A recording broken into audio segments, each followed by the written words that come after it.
பாய் படம் நல்லா இருக்கு. முக்கியமா அவங்க சொல்ல வந்த விஷயம் வந்து பாத்தீங்கன்னா பாம் பிளாஸ்டிங் பத்தி தான் சொல்லியிருக்காங்க. இப்போ ரீசெண்டா கூட டெல்லியில பாம் பிளாஸ்டிங், செங்கோட்டையில பாம் பிளாஸ்டிங் நடந்துச்சு. ஸோ அதை கனெக்ட் பண்ற மாதிரி இருந்தது. பட் வந்து அவங்க சொல்ல வந்த விஷயம் கோவையிலும் இந்த மாதிரி நடந்துச்சுங்க, அதை சொல்லியிருக்காங்க. அண்ட் இதுல வந்துட்டு ஸ்லீப்பர்ஸ்லெஸ்னா யாரு அப்படின்றது நமக்கு நிறைய பேர் தெரியாது. நம்ம எல்லாருமே எல்லாரும் மக்களோட மக்களா இருக்கும், யாரு என்னன்னு எதுவுமே தெரியாது. பட் இப்படிலாம் கூட இருப்பாங்களான்ற மாதிரி இந்த படத்துல நிறைய படத்துல காமிச்சிருக்காங்க. பட் இந்த படத்துல இன்னும் நல்லா காமிச்சிருக்காங்க. அண்ட் ஹீரோ ரொம்ப நல்லா பண்ணியிருக்காரு. ஃபைனல் கிளைமேக்ஸ் ரொம்ப நல்லா இருக்கு. எல்லாருமே ஃபேமிலியோட வந்து பார்க்கலாம்.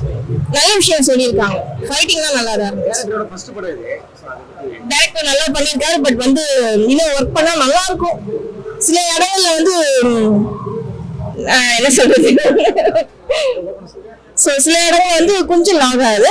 டைரக்டர்ல கொஞ்சம் நல்லா ஒர்க் பண்ணல சில விஷயங்கள்ல. பட் ஓவரால் நல்லா இருக்கு படம். படம் வந்து பாத்தீங்கன்னா பாய். சோ ஹீரோட ஆக்டிங் சூப்பரா இருக்கு, நல்லா பண்ணிருக்காங்க. அண்ட் ஒரு மினிமம் பட்ஜெட் ஒரு படத்துல வந்து இந்த அளவுக்கு குவாலிட்டியா பண்ணிருக்கிறது பெரிய விஷயம். அண்ட் படத்துல என்ன சொல்ல வராங்கன்னா, இந்து முஸ்லீம் கிறிஸ்டின் எல்லாமே ஒண்ணு ஈக்குவலா இருக்காங்க அப்படின்னு தான் சொல்ல வராங்க. அண்ட் எப்படி சொல்றது, அதுல ஒரு வேலைக்காரி கேரக்டருக்கு எனக்கு அவங்க ரொம்ப பிடிச்சிருக்கு. எனக்கு ரொம்ப பிடிச்சிருக்கு அவங்க கேரக்டர், அந்த டான்ஸ் எல்லாமே ரொம்ப பிடிச்சிருக்கு. சோ படம் எல்லாமே பார்க்கலாம், ரொம்ப ட்விஸ்டிங்கா இருக்கும். நம்ம ஒண்ணு நினைப்போம், அவங்க ஒண்ணு பண்ணுவாங்க. சோ பார்க்க என்டர்டெயின்மெண்டா இருக்கு. அதுதான் என்ன சொல்றதுன்னா, இது கான்ட்ரோவர்சி கிடையாது. மோஸ்ட் ஆஃப் நம்ம எல்லாருமே ஒண்ணுதான் என்ன பொறுத்த வரைக்கும். சோ அதான் அவங்களும் சொல்லியிருக்காங்க, அவ்வளவுதான். அந்த ஒரு விஷயம் மட்டும் சொல்லல, ஸ்லீப்பர் செல்ஸ் யாருன்றது மட்டும் சொல்லல. படத்தோட ஸ்டார்டிங்லாம் பாத்தீங்கன்னா வந்து அந்த பாம் பிளாஸ்ட் ஆகுது எல்லாமே இருக்கும். எனக்கு கூட கொஞ்சம் அந்த இது மட்டும் கொஞ்சம் டவுட் இருந்தது. அதனாலதான் எல்லாருமே படத்தோட பண்ணாங்க. பரவாயில்ல, பாக்கலாம். படம் நல்லா இருக்கு. எனக்கு தெரிஞ்சு வந்து அவங்களால என்ன முடியுமோ அதை பெட்டரா கொடுத்துருக்காங்க. அது நான் வாழ்த்துக்கள் சொல்றேன் அந்த டீமுக்கு. அந்த ஹீரோக்கு நான் வாழ்த்துக்கள் சொல்றேன். அழகா இருக்காரு ஹீரோ.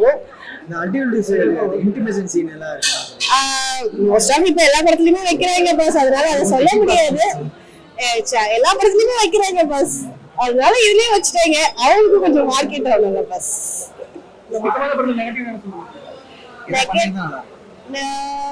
என்ன பண்ணிருந்தா இன்னும் கொஞ்சம் கிளாரிட்டி பண்ணிருக்கலாம்னு எனக்கு தோணுது. அந்த ஸ்லீப்பர் செல்ஸ் யாருன்னு, அதுக்கு ஹெட் யாரு, அது கொஞ்சம் பண்ணிருக்கலாம். அண்ட் இன்னொரு விஷயம் என்னன்னா, இப்ப இவங்க ரெண்டு பேரும் வந்ததெல்லாம் கிளாரிட்டி இது பண்ணாங்க. இடையில அவங்க ஒரு ஸ்டோரி போகும். ஸோ இதெல்லாம் சின்ன சின்ன மைண்ட் கிளாரிட்டி மட்டும் கொடுத்துக்கலாம். மற்றபடி எல்லாமே படம் சூப்பர் தான், எல்லாமே வந்து பார்க்கலாம். ஹீரோயின் லாஸ்டா தான் காமிக்கிறாங்க. சோ அந்த பொண்ணு கியூட்டா இருக்கு பாக்க. ரெண்டு ஹீரோயினியா இருக்க மாதிரி.